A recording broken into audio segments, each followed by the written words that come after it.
یحییٰ بن حسان نے بیان کیا، کہا ہم سے سلیمان نے بیان کیا، ان سے شریک بن ابی نمر نے، ان سے سعید بن مسیب نے بیان کیا، کہا مجھ کو ابو موسیٰ اشعری رضی اللہ عنہ نے خبر دی کہ انہوں نے ایک دن اپنے گھر میں وضو کیا اور اس ارادے سے نکلے کہ آج دن بھر رسول اللہ صلی اللہ علیہ وسلم کا ساتھ نہ چھوڑوں گا۔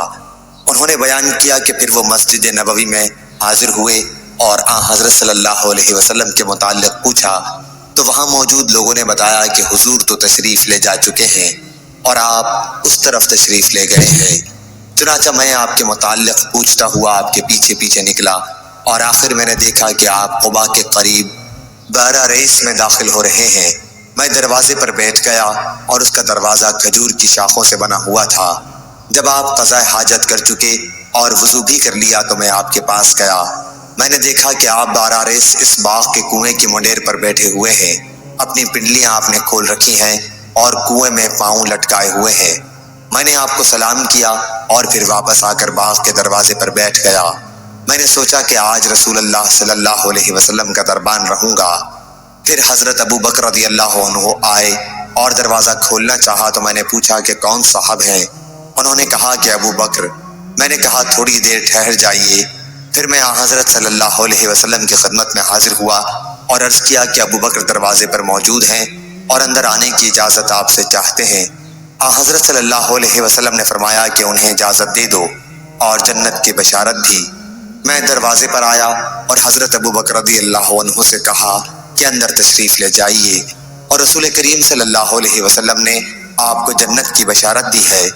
حضرت ابو بکر اندر داخل ہوئے اور اسی کنویں کی منڈیر پر حضرت صلی اللہ علیہ وسلم کی داہنی طرف بیٹھ گئے اور اپنے دونوں پاؤں کنویں میں لٹکا لیے، جس طرح حضرت صلی اللہ علیہ وسلم نے لٹکائے ہوئے تھے، اور اپنی پنڈلیوں کو بھی کھول لیا تھا۔ پھر میں واپس آ کر اپنی جگہ پر بیٹھ گیا۔ میں آتے وقت اپنے بھائی کو وضو کرتا ہوا چھوڑ آیا تھا، وہ میرے ساتھ آنے والے تھے۔ میں نے اپنے دل میں کہا کاش اللہ تعالیٰ فلاں کو خبر دے دیتا، ان کی مراد اپنے بھائی سے تھی، اور انہیں یہاں پہنچا دیتا۔ اتنے میں کسی صاحب نے دروازے پر دستک دی۔ میں نے پوچھا کون صاحب ہیں؟ کہا کہ عمر بن خطاب رضی اللہ عنہ۔ میں نے کہا کہ تھوڑی دیر کے لیے ٹھہر جائیے۔ چنانچہ میں آپ کی خدمت میں حاضر ہوا اور سلام کے بعد عرض کیا کہ عمر بن خطاب رضی اللہ عنہ دروازے پر کھڑے اندر آنے کی اجازت چاہتے ہیں۔ آپ نے فرمایا کہ انہیں اجازت دے دو اور جنت کی بشارت بھی پہنچا دو۔ میں واپس آیا اور کہا کہ اندر تشریف لے جائیے، اور آپ کو رسول اللہ صلی اللہ علیہ وسلم نے جنت کی بشارت دی ہے۔ وہ بھی داخل ہوئے اور آپ کے ساتھ اسی منڈیر پر بائیں طرف بیٹھ گئے اور اپنے پاؤں کنویں میں لٹکا لیے۔ میں پھر دروازے پر آ کر بیٹھ گیا اور سوچتا رہا کہ کاش اللہ تعالیٰ فلاں آپ کے بھائی کے ساتھ خیر چاہتا اور انہیں یہاں پہنچا دیتا۔ اتنے میں ایک اور صاحب آئے اور دروازے پر دستک دی۔ میں نے پوچھا کون صاحب ہیں؟ بولے کہ عثمان بن عفان۔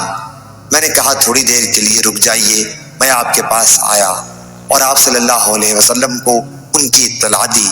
آپ نے فرمایا کہ انہیں اجازت دے دو اور ایک مصیبت پر جو انہیں پہنچے گی جنت کی بشارت پہنچا دو۔ میں دروازے پر آیا اور ان سے کہا کہ اندر تشریف لے جائیے، حضور اکرم صلی اللہ علیہ وسلم نے آپ کو جنت کی بشارت دی ہے ایک مصیبت پر جو آپ کو پہنچے گی۔ وہ جب داخل ہوئے تو دیکھا چبوترے پر جگہ نہیں، اس لیے وہ دوسری طرف حضرت صلی اللہ علیہ وسلم کے سامنے بیٹھ گئے۔ شریک نے بیان کیا کہ سعید